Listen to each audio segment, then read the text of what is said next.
This is David Russell, Global Head of Market Strategy for TradeStation. And today we'll look at major events for investors and traders. Stocks just exploded higher on hopes that the Federal Reserve is done hiking interest rates. The S&P 500 rose 5.9% between Friday, October 27th, and Friday, November 3rd. It was the biggest weekly gain since last November. About 94% of the index's members advanced, along with every major sector. A flood of economic news last week suggested inflation is easing and interest rates will fall.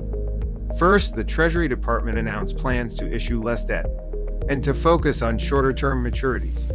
That helped bring down longer-term bond yields that influence mortgage rates. Next, the Labor Department reported an unexpected drop in employment costs during the third quarter. Productivity rose more than anticipated. Those facts argue against the kind of wage price spiral that entrenched inflation during the 1970s. Up-to-date jobs numbers were weak. Payroll reports from both ADP and the government missed estimates. Official readings for previous months were revised sharply lower. In addition, unemployment rose more than forecast and wages rose less than expected. Separately, initial jobless claims rose past estimates to their highest level in 7 weeks. Manufacturing and service sector data from the Institute for Supply Management trailed estimates. New orders and employment fell as delivery times shortened. That can indicate more slack in the economy, which can lower inflation. Such disappointing economic numbers may sound bearish, but investors view them bullishly because they can make the policymakers less likely to hike interest rates again. That could remove the biggest headwind since early last year, when the Fed's fight against inflation pushed stocks into a bear market.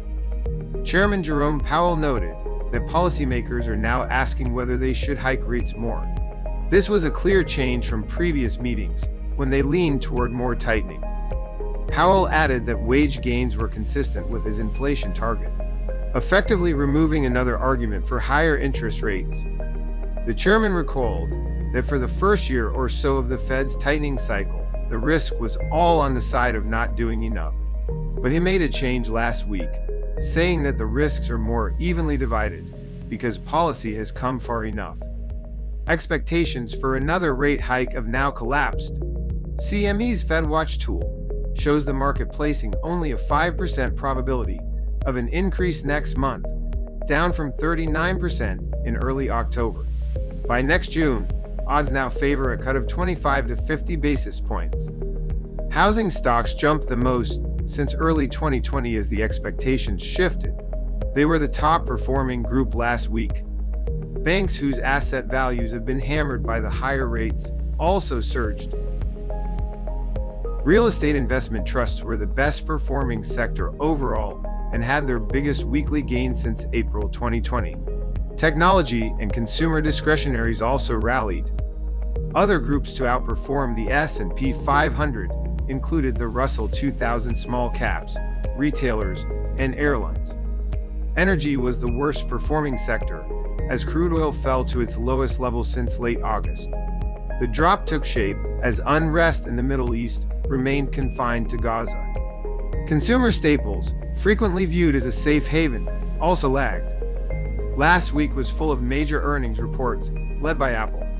The smartphone giant inched past estimates, but investors worried about weakness in China. Is it losing market share to Huawei? Advanced Micro Devices and Qualcomm also climbed after their numbers. AMD had weak guidance, but investors focused on its longer-term opportunities in artificial intelligence. The biggest gainers in the S&P 500 were mostly companies that fell sharply in previous months and rebounded on decent results. Media company Paramount led the bounce after profitability improved at its streaming video business. Generac also beat estimates. Both entered the week negative on the year. Paycom Software fell the most after a product change cannibalized its core products. The 34% plunge was Paycom's biggest drop since going public in 2014, according to TradeStation data. onsemi also plunged after weak demand for electric vehicles hurt semiconductor orders. Now let's chart the market. Investors seemed to enter last week highly concerned about the Fed and unrest in the Middle East. We saw those worries in the survey from the American Association of Individual Investors. It had the lowest bullish reading since May and the highest bearish reading since December. That seemed to mean cash was on the sidelines, triggering a sharp relief rally when worst-case scenarios didn't play out. The rebound followed 3 straight negative months, the longest losing streak for the S&P 500 since the pandemic in early 2020. It also occurred near a long-term trend line that started in October 2011 as the index neared the start of its current secular bull run. The S&P 500 is now above its 50-day moving average for the first time since mid-September. It also reclaimed 43.35, the peak from August 2022. This level became support last June and August, followed by volatile chopping in September and August. Remaining above this potentially key point could make chart watchers think buyers are retaking control of the market.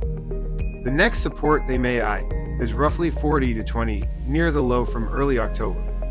The 10-year Treasury note yield and the dollar index both fell to their lowest levels in over a month. Further downside in either could reflect a belief that the Fed is done hiking and support risk appetite. We now turn to the coming week, which is much less eventful. There are few economic reports and few earnings. Some Fed officials will speak. Nothing is scheduled for today, but John Williams of the New York Fed and Lori Logan of the Dallas Fed speak tomorrow. eBay and Occidental Petroleum announce results. Crude oil inventories are on Wednesday morning. Walt Disney reports earnings after the closing bell. Thursday brings initial jobless claims. Next week is busier, with key inflation data and retail sales. Thanks for watching. Please visit tradestation.com for more.